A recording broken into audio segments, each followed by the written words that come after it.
So Reuters says Biden faces pressure to strike Iran after U.S. troops have been killed. And now, if you read that headline, and this is, I picked Reuters, but this is the same for all mainstream media. You read that headline, you think, oh, Biden is pressured to strike Iran after U.S. troops are killed. Well, who killed those U.S. troops? It must be Iran, right?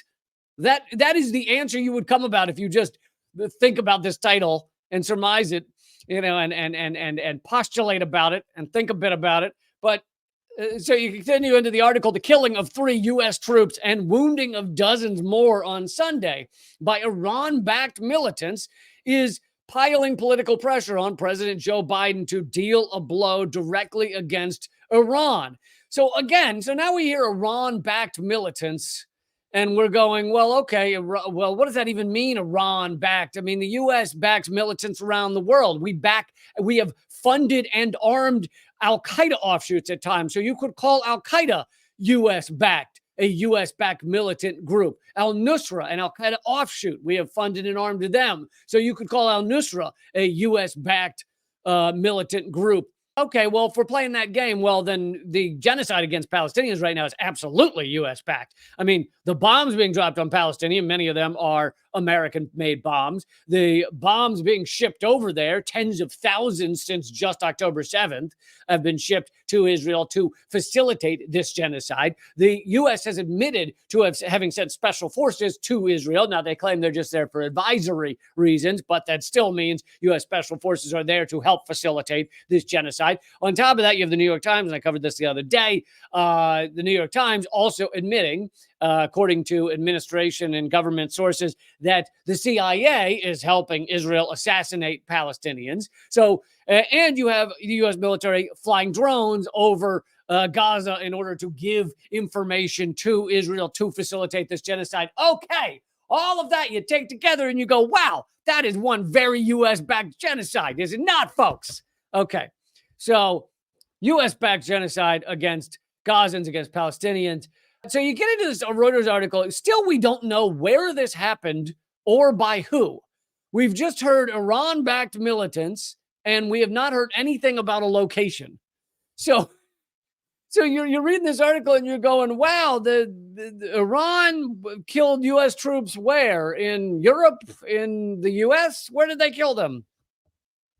And you keep reading. Biden's response options could range. They still haven't said where the hell these 3 troops were killed.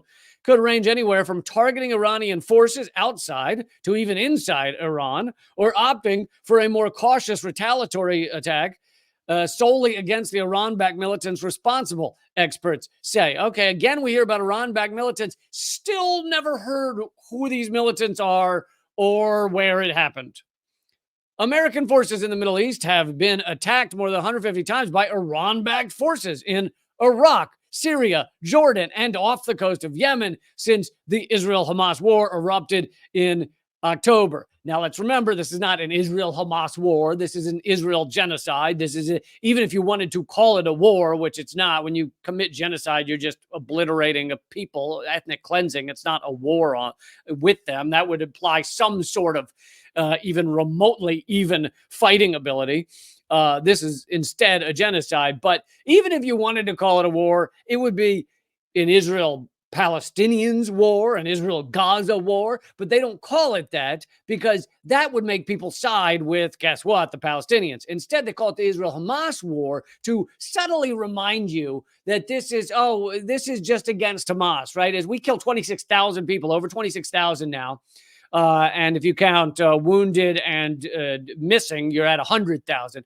But 26,000 people, 70% are women and children. Over 40%, it's like 43, 45% are just children. And we're calling it a war. Yeah, right. But still, despite all of this, we have not yet heard, we're like 2/3 of the way through this article, where the hell these U.S. troops were killed by militants that we're not being told what militant group they were. Now we get down to, until Sunday's attack on a remote outpost known as Tower 22 near Jordan's northeastern border with Syria, the strikes have not killed U.S. troops nor wounded so many. So finally, Reuters, kind of in a backwards way, has admitted this happened in Jordan. Now, here's the interesting thing is if you were to ask an average American, probably even now that this stuff has happened, but especially before this strike, if you were to ask your average American, are U.S. troops in Jordan? What do you think they'd say? I think 97% of Americans, unless they go, well, I guess they're in Jordan because they're everywhere. Unless they say that, I imagine 97% are going to go, no, U.S. troops in Jordan? I haven't heard shite about Jordan. And no one even mentioned Jordan? Why would U.S. troops be in Jordan? But U.S. troops are all over the world. Thank you so much, Habib, for the donation. And I'm going to be talking about the UNRWA in a moment as well. But so Americans don't even know U.S. troops are there, but we're there, and because we own the world, apparently. And now they've been struck by people that, guess what, live in the region, which, why are they there? Why are you allowed to be in your own home country? But we still have not been told who this militant group is. They never in this article say who this militant group is. And it's probably either because they don't know, or really probably more likely because describing it makes you think it's not just an Iran thing, where we're supposed to believe that anybody who struck or killed these U.S. troops is just Iran-backed. Now, who knows what Iran-backed means? I have seen non-kind of U.S. propaganda outlets like Al Jazeera also calling this militant group Iran-backed. Now, they don't call it that in the title because they're not doing U.S. propaganda, but what does that mean? It could mean, Iran gave them a few dollars. It could mean Iran is fine with them existing. I don't know, but it doesn't really matter. Like I've said, if you start saying U.S. backed on everything the U.S. has supported, then you'd be covering just about every militant group on the face of the earth is U.S. backed in one way or another, or used to be, or once was, or whatever. But anyway, so the U.S. very likely is going to, and when you see an article like this by Reuters saying pressure on Biden mounts, well, that's part of how they actually increase the pressure on the U.S. government to do these things, to strike other countries, to blow up other people's. And just 7 days ago, Russia and Iran finalize a 20-year deal that will change the Middle East forever. A 20-year oil deal was just finalized between Iran and Russia. And suddenly the U.S., now the U.S. has hated Iran for a long time, but the U.S. hasn't talked about bombing Iran, at least not since Trump assassinated their general. After that, those few months, it hasn't been talked about again until today. And it just happens to be 7 days after, or 9 days or something, after Russia and Iran finalize a 20-year deal for oil between the two of them.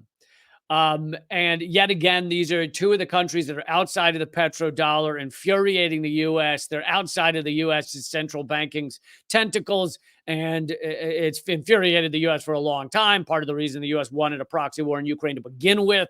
But, could there be any connection between the U.S. suddenly deciding that these Iran-backed militants have gone too far and we need to strike Iran with a week after Iran and Russia finalize this deal?